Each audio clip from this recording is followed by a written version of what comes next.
নবম শ্রেণীর শিক্ষার্থী বন্ধুরা, তোমরা সবাই কেমন আছো? আশা করি তোমরা সকলেই ভালো আছো। আজকে তোমাদের গণিত বইয়ের তোমাদের প্রাত্যহিক জীবনের সেটের আজকে আমাদের 3 নম্বর পর্ব, এবং এই পর্বের মধ্যে তোমাদের 6 পৃষ্ঠার মধ্যে উদাহরণ 1 এবং উদাহরণ 2 এই দুইটি অঙ্ক খুব সুন্দরভাবে তোমাদেরকে আজকে সুন্দরভাবে বোঝাবো। তো শিক্ষার্থী বন্ধুরা লক্ষ্য রাখো। তো দেখো, উদাহরণ 1 এর মধ্যে সেট এ সমান 0, 3, 6, 9, 12, 15কে গঠন পদ্ধতিতে প্রকাশ করো। কি পদ্ধতিতে প্রকাশ করতে বলা হয়েছে? গঠন পদ্ধতিতে প্রকাশ করো। তো শিক্ষার্থী বন্ধুরা, একটা কথা তোমাদের মাথায় নিয়ে নাও, যেহেতু বলা হয়েছে গঠন পদ্ধতিতে প্রকাশ করো, তার মানে এই উপাদানগুলো অর্থাৎ এ সেটের উপাদানগুলো তালিকা পদ্ধতিতে আছে। কোন পদ্ধতিতে আছে বলতো? তালিকা পদ্ধতিতে আছে। তো যেহেতু এটাকে আমাদের সেট গঠন পদ্ধতিতে প্রকাশ করতে হবে, তো দেখবো আমরা কিভাবে এটাকে সেট গঠন পদ্ধতিতে প্রকাশ করতে পারি। তোমাদেরকে খুব সুন্দরভাবে এবং সহজভাবে সেটাকে তোমাদেরকে আমি ব্যাখ্যা দিব। লক্ষ্য রাখো শিক্ষার্থী বন্ধুরা, সমাধান দেখো, এখানে সেটের প্রত্যেকটি উপাদান পূর্ণ সংখ্যা। লক্ষ্য রাখো, আমাদের উদাহরণ 1 মধ্যে এখানে এ সমান যে 0, 3, 6, 9, 12, 15 আছে, এইগুলোকে বলা হয় পূর্ণ সংখ্যা বলা হয়। তার আগে তোমাদেরকে আমি বলে দিই পূর্ণ সংখ্যা কোনগুলো। শূন্য সহ সকল ধনাত্মক ও ঋণাত্মক অখণ্ড সংখ্যাকে কি বলা হয়? পূর্ণ সংখ্যা বলা হয়। তার মানে একটা জিনিস লক্ষ্য রাখো, শূন্য সহ কি বলেছে? শূন্য সহ সকল ধনাত্মক ও ঋণাত্মক অখণ্ড সংখ্যাকে পূর্ণ সংখ্যা বলা হয়। যেমন এদিকে লক্ষ্য রাখো, আমি লিখলাম মধ্যেখানে কি শূন্য সহ কিন্তু বলা হয়েছে, তার মানে মধ্যেখানে শূন্য থাকবে এবং বাম দিকে হবে মাইনাসের, ডান দিকে হবে প্লাসের। তার মানে -1, তারপর -2, তারপর কি -3, আর এদিকে হবে প্লাসের সংখ্যা হবে 1, 2, 3। তো ডট ডট ডট এগুলা হচ্ছে আমাদের কি শূন্য সহ সকল ঋণাত্মক ও ধনাত্মক অখণ্ড সংখ্যাকে কি বলা হয়? পূর্ণ সংখ্যা বলা হয়। তার মানে এখানে যে মাইনাসের সংখ্যাগুলো আছে এইগুলোকে আমাদের পূর্ণ সংখ্যা বলা হয়, এবং যে জিরোর ডান দিকে যে ধনাত্মক সংখ্যাগুলো আছে ওইগুলোকে কিন্তু আমাদের পূর্ণ সংখ্যা বলা হয়। তো এখানে দেখো বলা হয়েছে এখানে সেটের প্রত্যেকটি উপাদান পূর্ণ সংখ্যা। তো দেখো এখানে যে এর উপাদানগুলো আছে 0 থেকে 9, 0 থেকে 3, 9, 0, 3, 6, 9, 12, 15 এগুলো হচ্ছে ধনাত্মক পূর্ণ সংখ্যা। কি ধনাত্মক পূর্ণ সংখ্যার সাথে কিন্তু আবার শূন্য আছে। তো এগুলো হচ্ছে পূর্ণ সংখ্যা, এটা আমরা কনফার্ম জানলাম। তো 0 এর চেয়ে ছোট নয়, অর্থাৎ এখানে এর যে উপাদানগুলো আছে এগুলো কিন্তু 0 এর চেয়ে ছোট নয়। আচ্ছা দেখো তো 0, তারপর কি আছে 3, 6, 9, 12, 15 এগুলা কি 0 চেয়ে কি ছোট? না, এগুলো 0 চেয়ে ছোট নয়, 0 চেয়ে বড়, আবার 0 সমান। কেন 0 সমান? কারণ এখানে 0 কিন্তু এর উপাদান কিন্তু আছে, তার মানে বলতে হবে 0 এর চেয়ে বড়, আবার 0 সমান হবে। এই কথাটি এখানে বোঝানো হয়েছে যে 0 এর চেয়ে ছোট নয় মানে 0 সহ হবে সংখ্যাটি। আবার বলা হয়েছে 15 এর চেয়ে বড় নয়। আচ্ছা, এই যে উপাদানগুলো আছে এই উপাদানগুলো তোমরা বলো এগুলা কি 15 চেয়ে বড়? না বন্ধুরা, এগুলো কিন্তু 15 চেয়ে ছোটো, আবার 15 সমান কিন্তু, কারণ যেহেতু 15 আছে তার মানে 15 চেয়ে ছোটো আবার সমানও। এই কথাটা কিন্তু বলতে হবে, সমানও বলতে হবে। যেহেতু এই জায়গার মধ্যে বলছে 15 এর চেয়ে বড় নয়, তার মানে এই কথাটা বোঝানো হয়েছে এগুলো 15 চেয়ে ছোটো আবার 15 সমান। এবং 3 এর গুণিতক, দেখো এখানে যে উপাদানগুলো আছে এইগুলো কিন্তু 3 এর গুণিতক। তো আমরা গুণিতক মানে জানি নামতা। হ্যাঁ, 3 এর গুণিতক, 3 এর নামতা পড়ো। 3 একে 3, 3 দুগুণে 6, 3 তিরিকা 9, 3 চারা 12, 3 পাঁচা 15। এখন তোমরা বলবে স্যার এখানে শূন্য কোথায় থেকে আসলো? শিক্ষার্থী বন্ধুরা মনে রাখবা, যে কোনো নামতার ক্ষেত্রে শূন্য কিন্তু ওই নামতারই একটা অংশ, অর্থাৎ নামতারই হবে শূন্য। যেমন আমি যদি একটা উদাহরণ দিই, তুমি এদিকে লক্ষ্য রাখো, শূন্যের সাথে যদি তুমি 3 গুণ দাও, দেখো লক্ষ্য রাখো, শূন্যের সাথে যদি তুমি 3 গুণ দাও তাহলে কি হবে? যেহেতু 3 এর নামতা, দেখো শূন্যের সাথে তুমি 3 গুণ দাও, 3 এর শূন্য কী হবে? শূন্য হবে। দেখো 3 এর নামতা শূন্যই হয়েছে। আবার পরবর্তী সংখ্যাটা 3, দেখো 3 এর সাথে যদি তুমি 1 গুণ করো, এখন সিরিয়ালভাবে 1, 2, 3, 4 গুণ করে যাও, দেখবে তোমাদের এগুলো মিলে যাবে। তো দেখো 3 একে 3 হয়, তার মানে 3 এর সমান মিলে গেছে। আবার তুমি 3 লিখো, 1 এর পরে কত 2, দেখো 3 দুগুণে কত হয়? 6 হয়, তার মানে 6 মিলে যাচ্ছে। তার মানে এখানে তোমরা নিঃসন্দেহে তোমরা মনে রাখবা এখানে প্রত্যেকটা উপাদান হচ্ছে তোমাদের 3 এর গুণিতক, মানে 3 এর নামতা। তারপর লক্ষ্য রাখো, সুতরাং সেট গঠন পদ্ধতিতে আমরা লিখতে পারি। তো দেখো এখানে সেট গঠন পদ্ধতিতে লিখছে এ সমান। তো দেখো আমরা এখন লিখবো, শিক্ষার্থী বন্ধুরা লক্ষ্য রাখো, এ সমান, দেখো এ সমান। তোমরা মনে রাখবা, সব সময় একটা কথা মনে রাখবা, সেট গঠন পদ্ধতিতে লিখতে গেলে সর্বপ্রথম আমাদের প্রত্যেকটা সেট গঠন পদ্ধতির ক্ষেত্রে লিখতে হবে এক্স সাজ ডেট এক্স লিখতে হবে, এক্স যেন এক্স। তুমি বাংলায় বলতে পারো, তুমি ইংরেজিতেও বলতে পারো। কি লিখতে হবে? এক্স সাবজেক্ট এক্স, প্রত্যেকটা সেট গঠন পদ্ধতির ক্ষেত্রে এটা লিখতে হবে। তো লিখলাম এক্স সাবজেক্ট এক্স। এখন আমাদের কাজ হচ্ছে এই যে উপাদানগুলো ছিল এগুলা কি বলেছিলাম, যে বলেছিলাম সেটার প্রত্যেকটি উপাদান পূর্ণ সংখ্যা। তো এই জায়গায় আমাদের লিখে দিতে পূর্ণ সংখ্যা লিখে দিতে হবে। তো লিখব পূর্ণ সংখ্যা। কি লিখবো শিক্ষার্থী বন্ধুরা? পূর্ণ সংখ্যা। তো লিখলাম পূর্ণ সংখ্যা। তারপর কি বলছে দেখো, তারপর বলছে যে পূর্ণ সংখ্যার পরে বলা হয়েছে 0 এর চেয়ে ছোট নয়, আবার কি বলছে 15 এর চেয়ে বড় নয়, বুঝলাম, এবং 3 এর গুণিতক। যেহেতু এই উপাদানগুলো 3 এর গুণিতক, পূর্ণ সংখ্যার পর ক্ষমা দিয়ে আমাদের লিখতে হবে 3 এর গুণিতক। কি লিখতে হবে? 3 এর গুণিতক। তো দেখো আমরা লিখলাম 3 এর গুণিতক। 3 এর গুণিতক। শিক্ষার্থী বন্ধুরা আশা করি বিষয়টা বুঝতে পেরেছো। তারপর কি দিছে দেখো, তো ক্ষমা দিছে। তুমি ক্ষমা দিতে পারো বা এবংও লিখতে পারো, যাই সমস্যা নাই, তুমি একটা লিখলে হবে। দিলাম ক্ষমা। এরপর লক্ষ্য রাখো মূল বিষয় হচ্ছে এই জায়গার মধ্যে 0 এর চেয়ে ছোট নয়, আবার 15 এর চেয়ে বড় নয়। কোনগুলো 0 এর চেয়ে ছোট নয় আবার 15 এর চেয়ে বড় নয়? এই যে এখানে এর উপাদানগুলো আছে ওইগুলাকে, এবং আমরা এই এর উপাদানগুলোকে আমরা মনে মনে এক্স চলক ধরেছি। দেখো এক্স সাবজেক্ট এক্স মানে উপাদানগুলোকে আমরা মনে মনে কি ধরেছি? এক্স চলক ধরেছি। কি চলক ধরেছি? এক্স চলক। তার মানে এই উপাদানগুলোকে যেহেতু আমি এক্স চলক ধরেছি, তার মানে এই এক্সের মান কি হবে? 0 এর চেয়ে ছোটো নয়, আবার 15 এর চেয়ে বড় নয়। তো এই কথাটা আমরা কীভাবে লিখবো? দেখো তিনটা জিনিস, এখানে তিনটা জিনিস তোমাকে লিখতে হবে। 0 এর চেয়ে ছোটো নয়, তার মানে 0 লিখতে হবে। 15 এর চেয়ে বড় নয়, তার মানে 15 লিখতে হবে। কোনগুলো 0 এর চেয়ে বড় এবং 15 এর চেয়ে ছোটো বড় নয়? এক্সের মান, অর্থাৎ এই উপাদানগুলোকে আমরা মনে মনে কী ধরেছি? এক্স ধরেছি। তার মানে এখানে 0 একটা অংশ, 15 একটা অংশ, আর এখানে অজ্ঞাত রাশি এক্স একটা অংশ। মোট কয়টা অংশ? 3টা অংশ আমরা এখানে লিখে দিব। তো দেখো সর্বপ্রথম আমাদের লিখতে হবে 0। তো আমি লিখব 0। শিক্ষার্থী বন্ধুরা মনোযোগ দিবে, তাহলে কিন্তু বিষয়টা তোমরা বুঝতে পারবে। তো লিখলাম 0, ঠিক আছে। আবার 0 এর চেয়ে ছোটো নয়, আবার 15 এর চেয়ে বড় নয়। কোনগুলা? এক্সের মান। তার মানে এক্স লিখতে হবে মধ্যেখানে। এক্স কোথায় লিখতে হবে? মধ্যেখানে লিখলাম।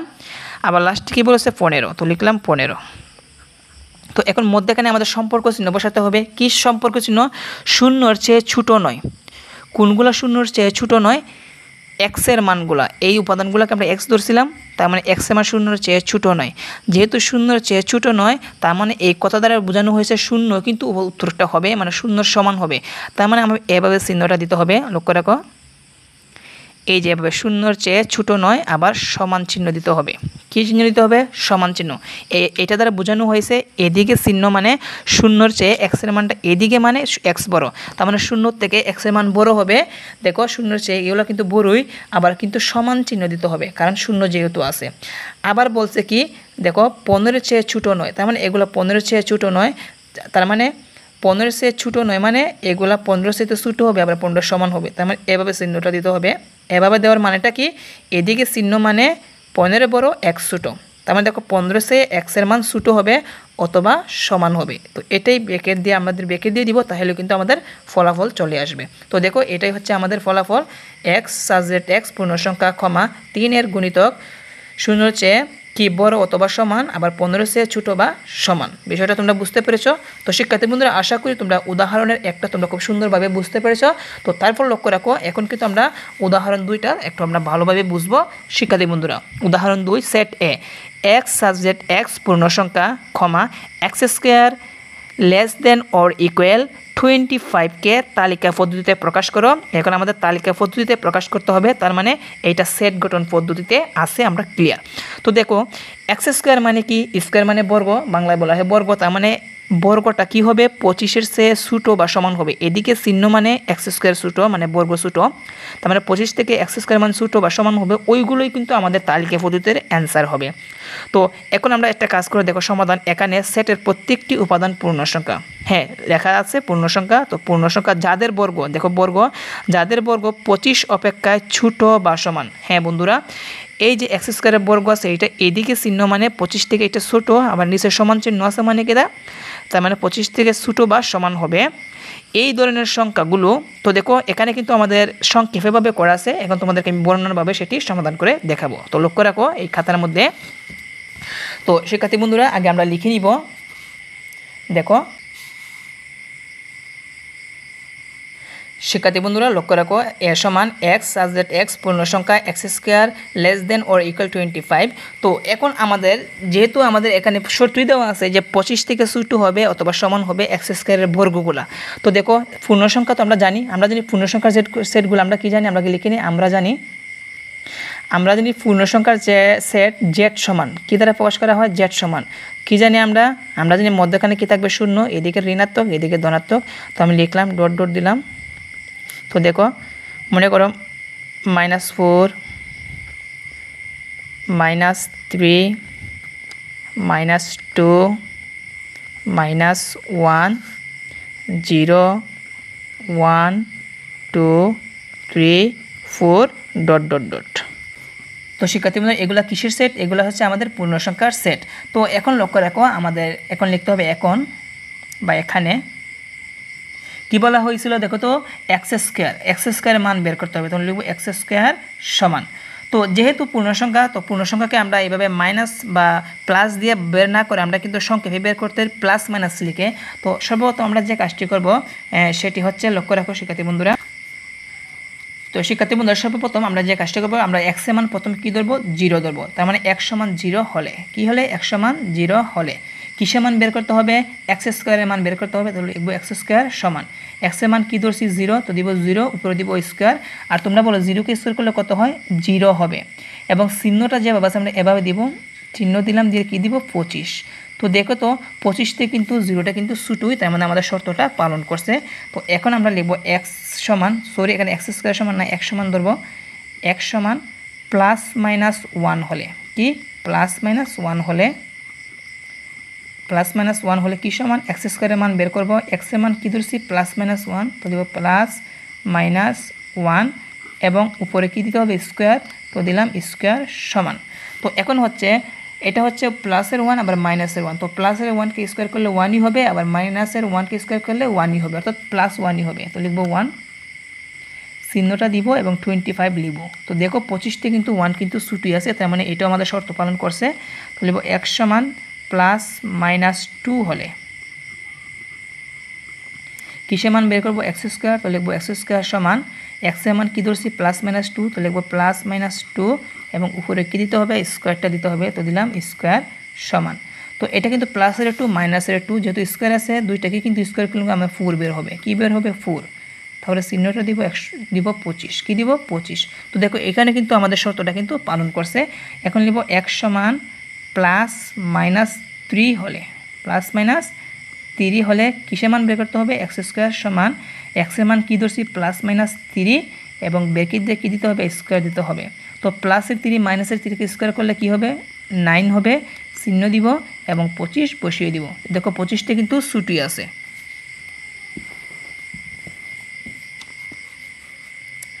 তারপর লক্ষ্য রাখো এখন x সমান আমরা কী ধরবো +-4 ধরবো হলে কিসের মান বের করবো, এক্স স্কোয়ার সমান এক্স এর মান কী ধরছি +-4 এবং ব্র্যাকেট দিয়ে কী দিতে হবে, স্কোয়ার দিতে হবে।